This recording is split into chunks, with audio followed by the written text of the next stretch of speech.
critical realism worth it? Let's talk about it. So I'm a fourth year PhD student. For me, it has been 100% worth it, but I am about 6 months away from submitting my thesis. And at so many points, even like right now, I still ask myself, has this been worth it? Is this really worth it? Because it is something. I'm a self-described critical realist, and I have been since I was born, but it took me to be on maternity leave to actually have a name for the way that I think or my worldview. Right, and actually Basker has a word for it. There's a lot of under-labouring, clearing of the ground that you have to do in order to truly engage with critical realism, because you essentially have to explain to people and put out there and also reconcile in your own head why you can't be interpretive constructivist, or you can't take a post-positive, or positivist route. But mostly, if you are critically realist inclined, the one that's going to try and entice you is pragmatism.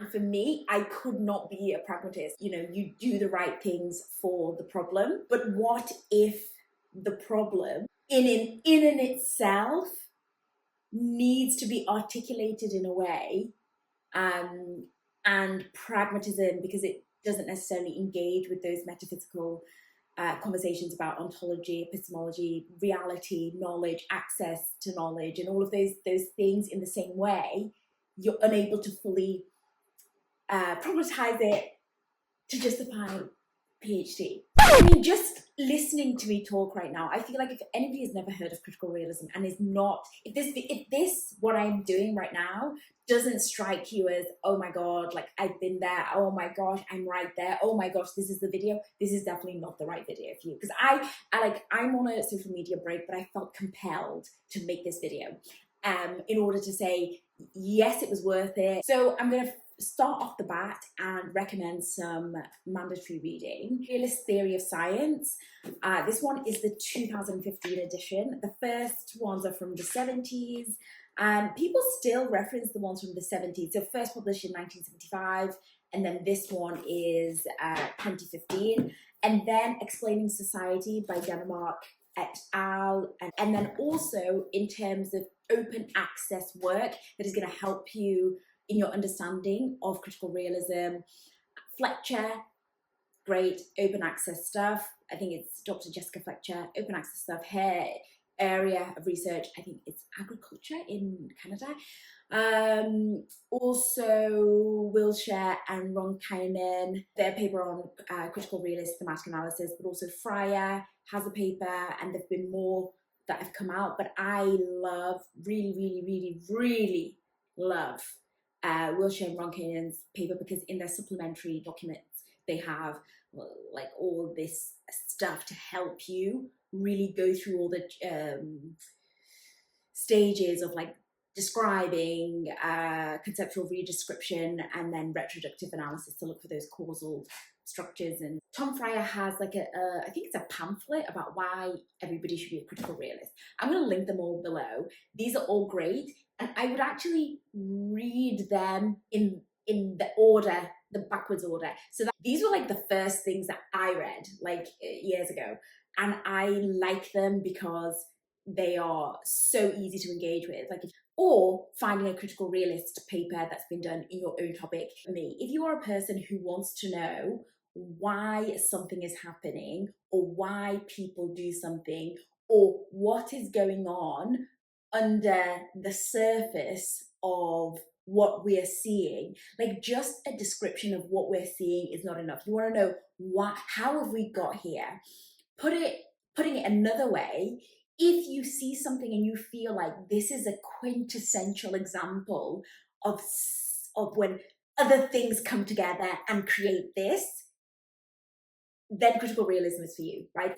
But I think, especially in my kind of areas, which are health and social care, workforce development, and things like that, like we've been doing this, we've been doing this a long time. Like we've been doing this, and you only need to go back maybe 20 years ago and you see an innovative health and social care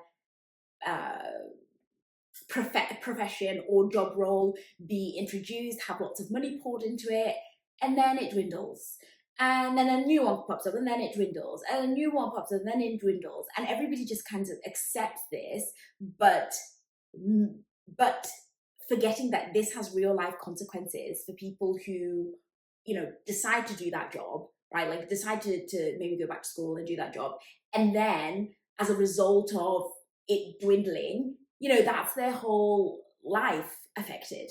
And so for me, it wasn't enough to say, okay, let's look at this particular thing. What is going on with this thing? That's not enough, because what I was able to do is recognize that, oh no, this is this iteration of this thing, right? Of this underlying thing. So in my question of why does X do X, I'm asking, yes, why is X happening? Yes, why is this happening? But equally, I felt a recognition that the phenomena that I was studying was a quintessential example of something that happens continuously within health and social care workforce, or in the intersection between health and social care and higher education within the English context. So what I've just described there, again, is a kind of perfect discussion about case study research. That is another, video for another day. But this is just my ramblings about why critical realism is great. So if you have this, like what I've just described, then critical realism is worth it, right? And there's a body of work that has conceptualized critical realism as a toolbox, which you can grab the tool that you need for the problem.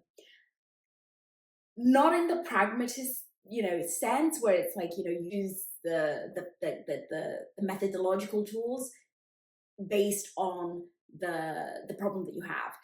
This is more like you choose the conceptual theoretical frameworks that are consistent with critical realism as a philosophy of science, but allow you to understand things. And it's methodologically pluralist, is that the word? Or it advocates for methodological pluralism. So you're not set to one side, like quant or qual. So you're not justifying your use of qualitative or quantitative data based on the problem. It is actually sound within your paradigm and the way that you view the world to use those things. But it also gives you a richness and a framework to be able to, study things as they are or at the empirical level, but also make a grasp at saying, like, hey, if this is an occurrence of certain things that tend to collide over time, and manifest today as this thing, but 10 years ago as something else, or 20 years ago as something else. What are those things, and what conditions are making them manifest this time? And in a way, it's not predictive, but it can be explanatory. And for me, I think the reason why I especially just love it is because I think when we talk about systems like health and social care, especially, or anything that has to do with, international recruitment, is that those interventions that you're doing and you're, inviting people to your country to work, or they have very real consequences, not only on the individual that migrates, but also on the communities that they migrate to. So many consequences. So these things need to be done in a non-haphazard and non-lackluster way, right?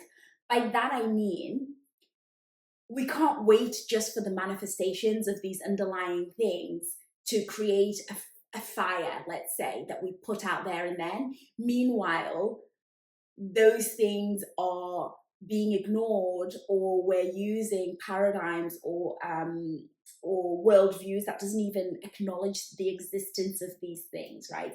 So like what I felt was I didn't have the language to really articulate this. This is how I've always thought. This is how I've always thought in my head. So when I first picked up, actually no, it was first Tom Freya's pamphlet, which is free. I'm going to link it below. And then I started reading this and some other Basquiat books, this is not light reading, guys. This is not light reading. This is probably better reading, but I strongly recommend engaging with Basquiat's original work as well. So I felt like, oh my God, finally somebody's speaking my language. But you know, so yes, it was worth it in that regard. I'm probably going to stop this here because I'm probably not going to post this. But if I post it, in January, I'll be posting lots about critical realism because I really want to get people excited, having an alternative worldview for us to engage with research, especially in this time when we are seeing the knock-on effect of lots of different things causing weird patterns in our lives that don't necessarily make sense when you think about them at that level, and you think rather than, and it allows you to make connections. So if you consider yourself somewhat of a conspiracy research theorist and you want to connect all these things that are this gives you the language to be able to do that. I hope you enjoyed this video. I hope this video makes it out, and yeah, if you want to support my channel, you can follow. I've got a couple of videos on critical realism on my TikTok, although I haven't posted it, but I will be posting in January. So enjoy, and I really hope I end up posting this. If not, I'm so sorry.